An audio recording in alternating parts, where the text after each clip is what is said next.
So आज हम पढ़ेंगे chapter number 8 Monday morning. So before reading the chapter, let's read these 4 lines.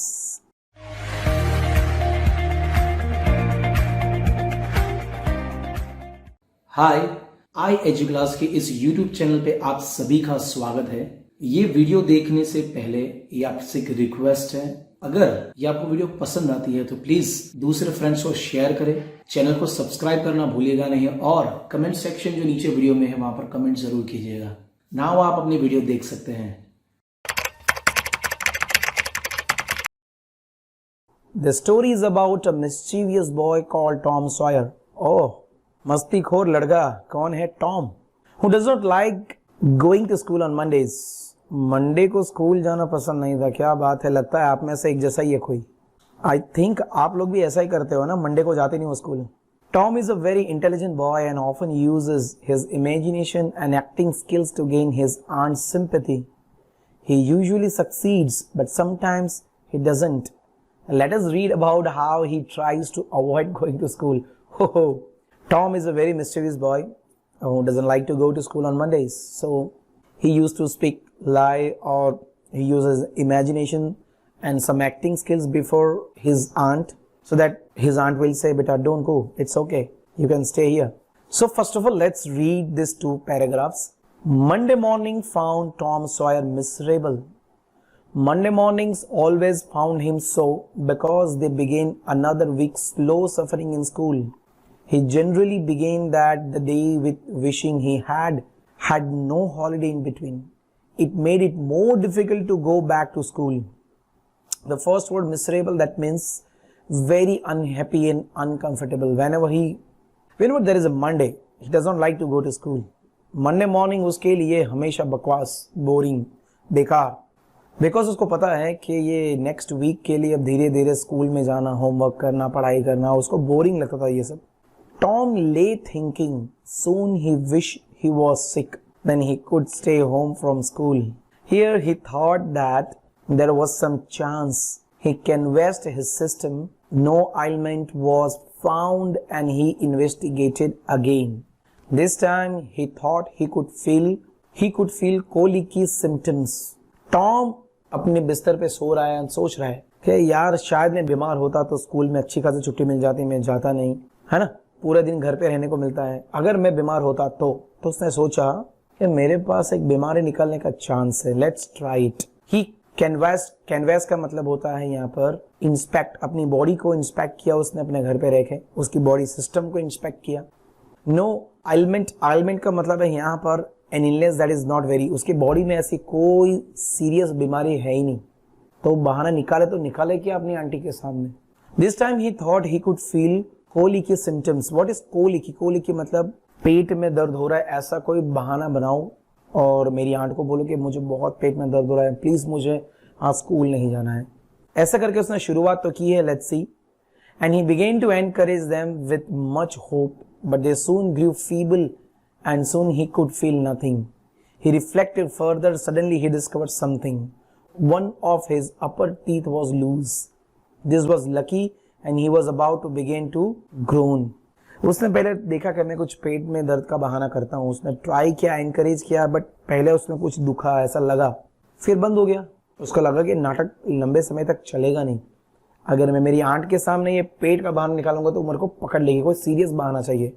फिर उसने अपना एक टीथ हिल रहा था तो सोचा कि क्यों ना उसके बहाने कुछ बात करूं, क्योंकि वो गिरने ही वाला था। यहाँ पर एक वर्ड है ग्रोन। ग्रोन का मतलब यहाँ पे make a long deep sound because one is upset. तो उसने जोर से चिल्लाया, वो जोर से दर्द के मारे चिल्लाने लगा, तो उसकी आंटी फटाफट से उसके पास आएगी। But then he thought that if he told his aunt she would pull his teeth out and that would hurt. उसने सोचा कि जोर से चिल्लाऊं, पर फिर सोचा कि यार अगर चिल्लाया, अगर मेरी आंट को पता चला तो वो क्या करेगी, चिपिए से पूरा दांत ही निकाल देगी। क्या बेटा तेरा दांत खराब हो गया है? इतनी खतरनाक आंटी थी उसकी। आपकी आंटी कैसी है मुझे नहीं मालूम, कमेंट में लिख के बताओ। So he thought he would find something else. He could find nothing for some time. Then he remembered hearing the doctor talk about a disease that could make someone lose a finger. थोड़ी देर सोचता रहा क्या बहाना बनाओ, फिर उसको याद आया कि डॉक्टर ने एक बार जरूर कहा था कि एक ऐसी बीमारी होती है जिसकी आपकी जो उंगली होती है वो ये फिंगर लूज हो जाती है, स्कूल में जाके कुछ काम नहीं कर पाएगा ना, ऐसा उसने सोचा। So the boy eagerly drew his sore toe from under the sheet and held it up for inspection. But now he did not know the necessary symptoms.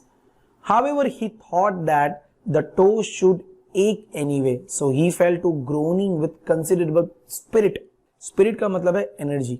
उससे पहले सोचना शुरू कर दिया कि क्या करे, कैसे बहाना, मतलब रियल में लगे कि मुझे हुआ ऐसा कैसे करे. उसने अपने फिंगर को, सब पूरी बॉडी को इंस्पेक्ट किया, पर उसको मालूम नहीं था कि ऐसे बीमारी के जो सिम्टम्स होते हैं नॉर्मली वो क्या होते हैं. अगर वो गलत सिम्टम्स बताएगा तो उसकी आंटी पकड़ लेगी. सर सोचा तो जो मेरा अंगूठा है उसको मैं दर्द कर रहा है ऐसा बहाना बनाता हूँ, थोड़ा जोर से चिल्लाता हूँ, एकदम जोर से. स्पिरिट मतलब यहाँ पर एनर्जी से. But Sid, his brother, slept on unconscious. Tom groaned louder and imagined that he began to feel pain in the toe. Still no reaction from Sid. सबसे पहले उसके बाजू में उसका भाई सो रहा था जिसका नाम है सिड. तो उसका भाई सो रहा था, अनकॉन्शियस था, उसको बहुत निंद्रा में था. अनकॉन्शियस मतलब जिसको कुछ सुन नहीं सकते हैं, समझ नहीं सकते हैं. तो टॉम ने जोर से चिल्लाने की आवाज करी कि चलो मैं चिल्लाता हूं, क्या मेरा भाई उठता है कि नहीं. बट उसका भाई उठा नहीं. There was no reaction from him. आगे देखते हैं क्या होता है. Tom was beginning to feel tired by this time. He took a rest and then took a deep breath and started groaning very loudly. Sid slept on. थोड़ी देर यहाँ वहां bed में ऐसे वैसे पड़ा रहा, सोचा, फिर जोर से चिल्ला. एक बार तो डीप ब्रेथ ले लिया, फिर इतना जोर से चिल्ला कि उसका भाई आखिर में उठ ही गया. Tom was aggravated. Aggravated का मतलब होता है यहाँ पर extremely angry and irritated. Tom बहुत ही गुस्सा आ गया था, इरिटेट हो गया था. He said, Sid, उठना. This seemed to work and well, and Tom began to groan again. उसको उठाते उठाते वो चिल्ला रहा था कि उठना यार, उठ, मुझे बहुत दर्द हो रहा है, उठ जा. Sid yawn का मतलब ऐसे अपने बॉडी को स्ट्रेच करता है और उठ जाता है. With a snort का मतलब होता है यहाँ पर loud sound made by breathing air. ऐसे करके उसका भाई फाइनली उठ गया और टॉम वापस जैसे ही उठा और जोर जोर से ग्रोन करने लगा, मतलब चिल्लाने लगा. Tom went on groaning. Sid ने कहा Tom, hey Tom. There was no response from Tom. उसके भाई ने बोला टॉम, हे टॉम सुन. टॉम तो चिल्लाया जा रहा था, कुछ नहीं बोल रहा था. टॉम को बहाना जो करना था, दर्द हो रहा है, उसको कहां से सुनाई देगा. Here Tom, what is the matter Tom. उसके भाई ने, सिड ने उसको हिलाया. हे टॉम, इधर देख, इधर क्या हुआ तेरे को, क्यों चिल्ला रहा है, देखते आगे क्या हो रहा है. And looked at his face anxiously मतलब है नर्वस मैनर के फेस की तरफ देखा. Tom moan out, oh don't Sid, don't joggle me. Joggle का मतलब होता है यहाँ पर मूव समबडी. अरे मुझे मत पकड़, मुझे हिला मत यार.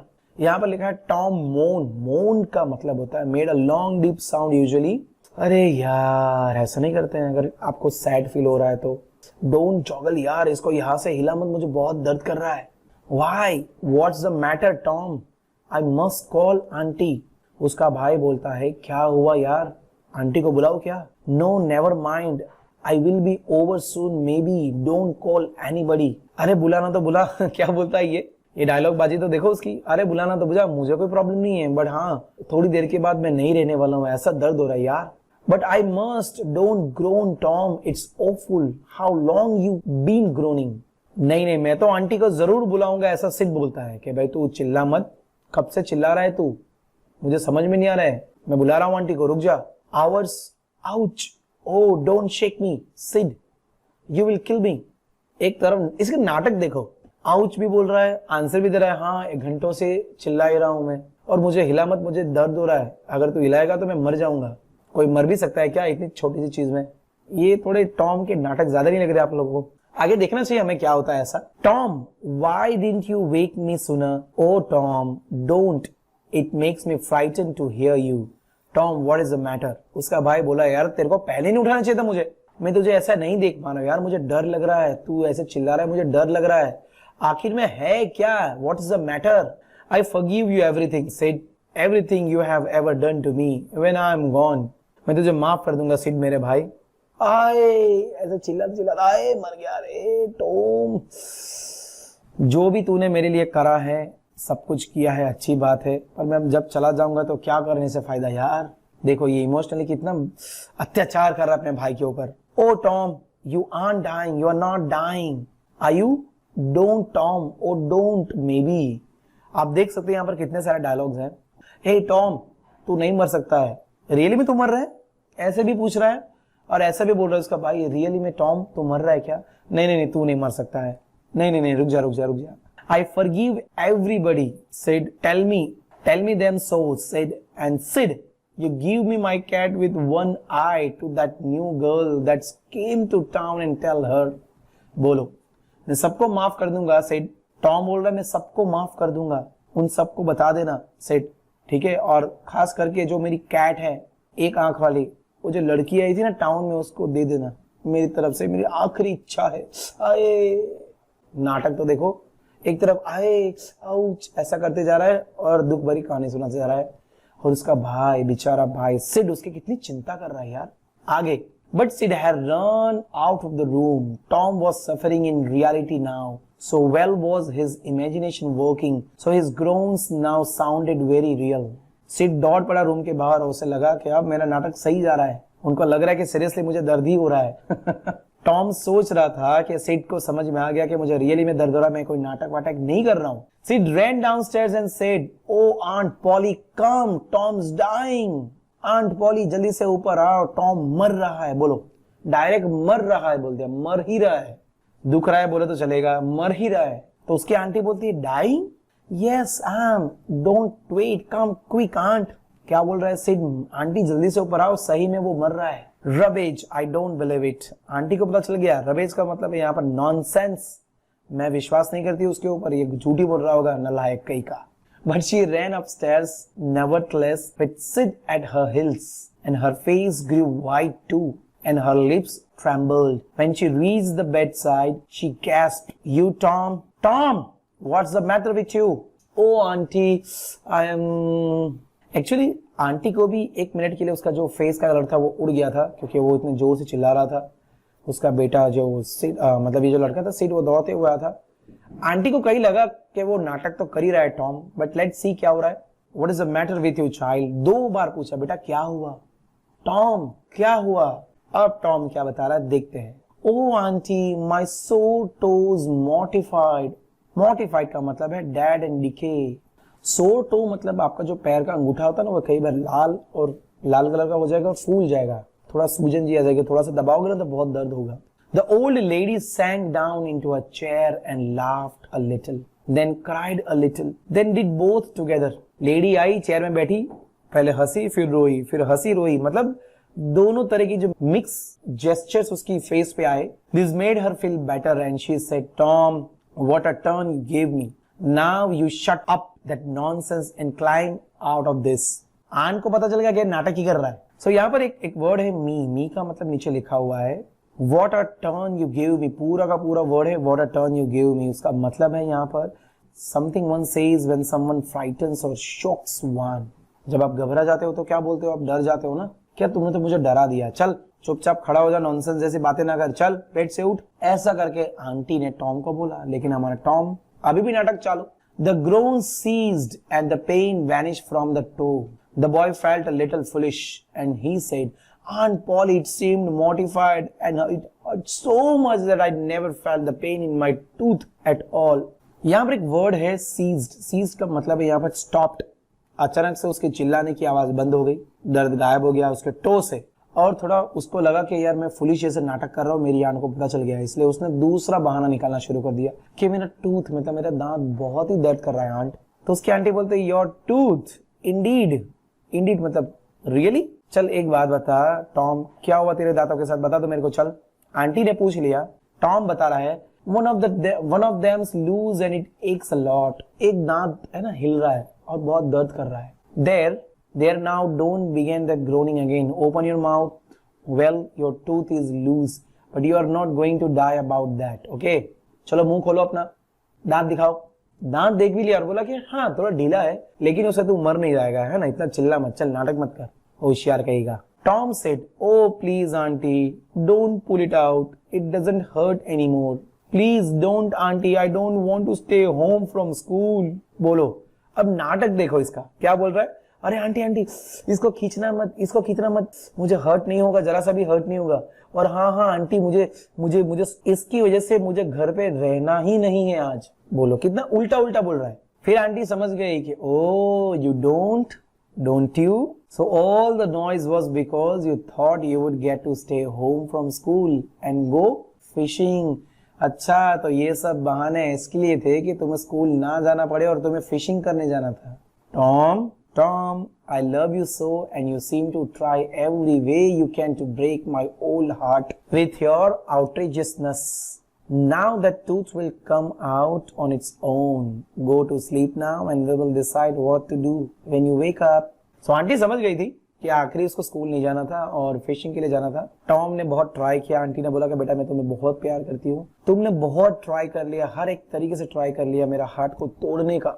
विथ योर आउटरेजियसनेस, यहाँ उसका मतलब है शॉकिंग, तुमने बहुत शॉकिंग बिहेवियर करे ना मेरे सामने ताकि मैं दुख में दर्द में आ जाऊँ और तुम्हें बोल दूं कि बेटा मत जा, चल तू तो गिरने ही वाला है और नया आने ही वाला है, चिंता मत कर, अभी थोड़ी देर के लिए सो जा, फिर आगे स्कूल जाना है नहीं जाना उसके लिए सोचते हैं। और यहाँ पर स्टोरी होती है फिनिश।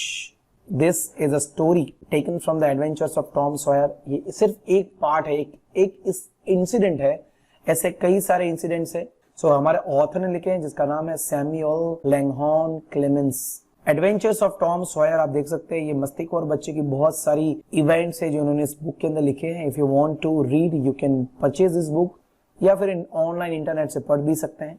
सैमुअल क्लेमेंस है, उनको लोग जानते थे नाम मार्क ट्वाइन के नाम से। Mark twine, he was renowned author and humorist of his age. Drawing from his own childhood experiences, Twain combined the characteristics of three boys he had known to create. जो तीन लोगों को वो जानते थे बचपन में, उन्हीं को ही उन्होंने कैरेक्टर बना लिए और ये बुक लिख डाली, एडवेंचर्स ऑफ टॉम सॉयर, और ये बहुत फेमस हुई है, जिसका एक हिस्सा आज हम लोगों ने इस वीडियो में देखा। होप आपको ये स्टोरी अच्छी लगी होगी, और अच्छी लगी है तो लाइक तो बनता है, कमेंट बनता है, और दूसरे क्लास 6 के या फिर जिसको भी ये स्टोरी है मंडे मॉर्निंग उसको शेयर करना तो जरूर बनता है। मिलते हैं नेक्स्ट वीडियो में, till then bye, take care, good day.